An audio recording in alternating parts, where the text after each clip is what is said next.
जिया बहुत कोशिश करती है कि कार्तिक के हाथ से लक्ष्मी की रिंग को निकाल दे, लेकिन बहुत कोशिश करने के बाद भी लक्ष्मी की रिंग नहीं निकलती है। जिसके बाद कार्तिक एक चाकू लेकर आता है और कहता है कि जिया, लक्ष्मी की रिंग तो मेरे हाथ से नहीं निकलेगी, तुम मेरी उंगली ही काट दो। और यह बात सुन के सभी लोगों के पांव तले जमीन खिसक जाती है। इस ओर लक्ष्मी को होश आता है और रघुवीर की बेटी उसे मम्मा मम्मा कहती है। लक्ष्मी को बिल्कुल भी समझ में नहीं आ रहा था कि उसके साथ चल क्या रहा है। फिर लक्ष्मी और जिया ये दोनों ही कुछ ऐसा करते हैं जो जानकर आपके होश उड़ जाएंगे। आखिर इन्होंने ऐसा क्या किया, आइए जानते हैं आज के एपिसोड में। कहानी की शुरुआत में रघुवीर की बेटी म्यूजिक लगाती है। ये वही म्यूजिक था जो कि उसकी माँ यानी लक्ष्मी को बहुत ज्यादा पसंद था। इस और कार्तिक के म्यूजिक प्लेयर में भी अपने आप वही म्यूजिक बजने लगता है। कार्तिक इतना ज्यादा फ्रस्ट्रेट हो जाता है कि वो म्यूजिक प्लेयर को ही तोड़ देता है। कार्तिक के दिमाग में वापस से लक्ष्मी की यादें चलने लगती है कि जब भी उसकी लाइफ में महालक्ष्मी थी तब उसकी जिंदगी में खुशियां ही खुशियां थी, परेशानियां और मुसीबत तो दूर दूर तक नहीं थी। उसके पास जीवन जीने की उमंग थी, जीवन जीने की इच्छा थी, लेकिन अब सब कुछ बर्बाद हो गया है। आज ही के दिन कार्तिक की जिंदगी में एक और बड़ा इवेंट होने वाला है, यानी जिया और कार्तिक की एंगेजमेंट, जिसके लिए जिया फुल्ली प्रिपेयर्ड थी। पूरे ही घर में हंसी और खुशी का माहौल था, नए नए गेस्ट आ रहे थे और जिया भी सज धज के एकदम तैयार थी। बहुत देर तक इंतजार करने के बाद भी कार्तिक वहाँ पर नहीं आता है, जिससे कि सारे गेस्ट जिया से सवाल करने लगते हैं कि जिया तुम तो यहाँ पर हो, लेकिन होने वाले जीजू कहाँ हैं? वो तो खैर नजर नहीं आ रहे। उसी वक्त कार्तिक की बहन आके जिया का सपोर्ट करते हुए कहती है कि देखो भाभी इतनी अच्छे से तैयार होके आई है तो भैया को भी तैयार होना पड़ेगा ना। उसी में उनको बहुत ज्यादा समय लग रहा है और जब वो आएंगे ना तो सबके मुंह खुले के खुले रह जाएंगे। जिया कहती है कि अच्छा है कि तुम यहाँ पर आ गई, क्योंकि अगर तुम नहीं होती तो यहाँ पे बहुत बड़ा तमाशा हो जाता। इस और उमेश और संजना दोनों ही ये सारी चीजें देख रहे होते हैं कि किस तरीके से कार्तिक की बहन ने पूरी साइड ही बदल ली। उमेश कहता है कि इसको तो सब कुछ पता है ना कि जिया ने हमारे और हमारे परिवार के साथ क्या कुछ किया था, लेकिन उसके बाद भी जिया का समर्थन कर रही है। संजना कहती है कि हम इसे क्या ही कहें, जब हमारा कार्तिक की शादी के लिए मान गया। मुझे ये बात समझ में नहीं आ रही कि आखिर उसने शादी के लिए हाँ क्यों कहा। उमेश कहता है कि लक्ष्मी के जाने के बाद यह घर घर लगता ही नहीं है और हमारा कार्तिक भी कार्तिक नहीं लगता है। लक्ष्मी के जाने के बाद कार्तिक का भी असली रूप जा चुका है। अब सिर्फ और सिर्फ बचा है तो कार्तिक का शरीर। ना तो ढंग से किसी से बात करता है, ना ही ढंग से खाना खाता है। उसी वक्त संजना कहती है कि लक्ष्मी का भी क्या ही पता वो आएगी भी या नहीं, कहीं ऐसा तो नहीं कि उस हादसे में उसकी जान चली गई। उमेश कहता है कि यह शब्द वापस मत कहना। इस वक्त तक कार्तिक वहाँ पर आ गया होता है, लेकिन कार्तिक एकदम नॉर्मल कपड़े में आया था, जिससे कि वह सुबह सुबह दूध लेने जा रहा हो। कार्तिक ने तो ढंग से कंघी भी नहीं करी थी, उसके बाल भी खड़े थे और यह देख के सारे गेस्ट अलग अलग तरीके की बातें करने लगते हैं। कार्तिक यहाँ पे जिया के सामने आके खड़े हो जाता है और जिया को बहुत ज्यादा एम्बेरसमेंट फील होता है, लेकिन जिया समझती है कि कार्तिक चाहता है कि इस शादी में रुकावट आए, लेकिन जिया तो बहुत शातिर है, इसीलिए वो बात को घुमाते हुए कहती है कि अरे कार्तिक, मैं तो हमारे वादे के बारे में भूल ही गई थी। एक्चुअली में हम दोनों ने वादा किया था कि हमारी एंगेजमेंट और शादी के समय हम नॉर्मल ड्रेस पहनेंगे, नॉर्मल इंसान की तरह शादी करेंगे, लेकिन मैं एक्साइटमेंट के चक्कर में इतनी ज्यादा तैयार हो गई। लेकिन अच्छा है कार्तिक कि तुम वादे नहीं बुरे। मुझे पता था कि तुम हमारी शादी के लिए बहुत ज्यादा डेडिकेटेड हो। जिस तरीके से मेरा सपना था बिल्कुल उसी तरीके से तुम्हारा भी सपना है और आज हमारा सपना पूरा होने वाला है इन सभी लोगों के सामने। जिया कहती है एनीवेज चलिए हम हमारी रिंग सेरेमनी को शुरू करते हैं। उसके बाद जिया जाती है और एक खूबसूरत सी और बहुत महंगी रिंग लेकर आती है, वो भी सिर्फ और सिर्फ कार्तिक के लिए। हालांकि ज्यादातर केसेस में लड़का लड़की को रिंग पहनाता है सेरेमनी वाले दिन, लेकिन यहाँ पर तो कुछ अलग ही हो रहा था। इस और हम रघुवीर, दलाल और लक्ष्मी को देखते हैं। लक्ष्मी के दिमाग में भी वो सारी मेमोरीज हिट करने लगती है कि किस तरीके से उसकी और कार्तिक की हंसी खुशी के साथ शादी हुई थी। इन दोनों ने 7 जन्म निभाने का वादा भी किया था। और फिर लक्ष्मी होश में आ जाती है और उसके मुंह से एक ही आवाज निकलती है, कार्तिक जी। इस और लक्ष्मी की आवाज निकलती है तो दूसरी ओर जिया के हाथ से भी रिंग गिर जाती है, जो कि रिंग सेरेमनी वाले दिन अपशगुन माना जाता है। अगले पल हम देखते हैं कि लक्ष्मी के हाथ से एक डब्बा गिर जाता है और उस डब्बे गिरने की आवाज से रघुवीर और उसकी बेटी दोनों ही जाग जाते हैं। रघुवीर की बेटी दौड़ दौड़ के जाती है लक्ष्मी के पास और लक्ष्मी से कहती है कि मम्मा आपको पता नहीं है मैंने आपको कितना मिस किया। पापा और मैं हम दोनों दिन रात बस यही प्रे करते थे कि आप जल्द से जल्द उठ जाओ।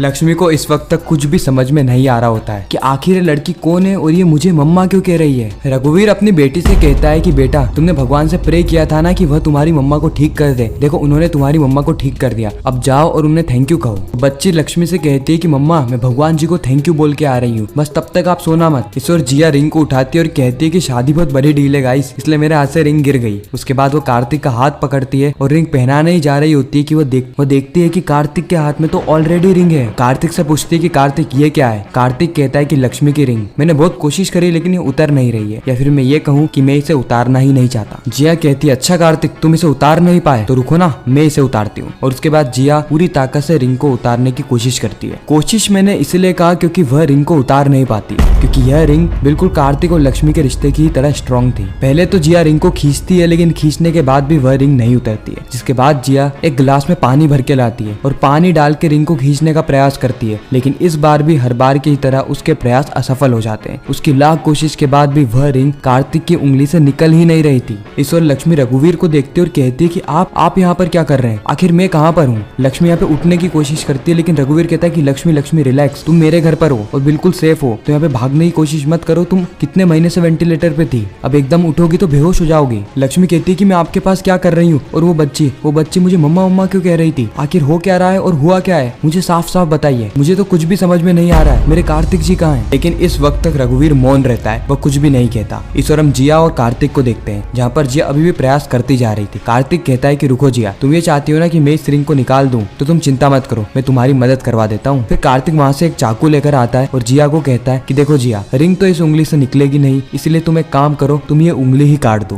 और यह बात सुन के सभी लोगों के पांव तले जमीन खिसक जाती है, चाहे वो उमेश हो, संजना हो, गायत्री हो या फिर जिया हो। और कार्तिक की यह बात जिया के दिल और दिमाग पे एक छुरी की तरह लगती है। गायत्री दौड़ी दौड़ी जिया के पास जाती है और वह चाकू को छीन लेती है। गायत्री जिया से कहती है क्या तुम पागल हो गई हो क्या, रिंग नहीं पहना पा रही तो क्या उंगली काट दो, की ये क्या बात हुई, किसी और उंगली में पहना दो। जिया कहती है कि सासू माँ, रिंग तो एक ही उंगली में पहनाई जाती है ना, किसी और उंगली में थोड़ी। गायत्री कहती है कि अगर लक्ष्मी की रिंग नहीं उतर रही तो दूसरे हाथ में उसी उंगली पे रिंग पहना दो। जिसके बाद जिया बिल्कुल वैसा ही करती है और गायत्री की बात मानती है और कार्तिक के उल्टे हाथ की तीसरी उंगली पे रिंग को पहना देती है। हालांकि रिंग को पहनाने की सही जगह सीधे हाथ की तीसरी उंगली होती है, ना कि उल्टे हाथ की उंगली। ईश्वर कार्तिक मनी मन में कहता है कि महालक्ष्मी, तुम्हारी जगह में किसी को भी नहीं लेने दूंगा और कोई और तुम्हारी जगह ले भी नहीं सकती। ईश्वर लक्ष्मी बार बार रघुवीर से सवाल कर रही होती है कि आखिर वो लड़की कौन है और वो मुझे मम्मा मम्मा क्यों बुला रही थी। रघुवीर कहता है कि रिलैक्स लक्ष्मी, बता रहा हूँ, शांति रखो थोड़ा, वह लड़की और कोई नहीं बल्कि मेरी बेटी है। लक्ष्मी कहती है आपकी बेटी, लेकिन आपने तो कभी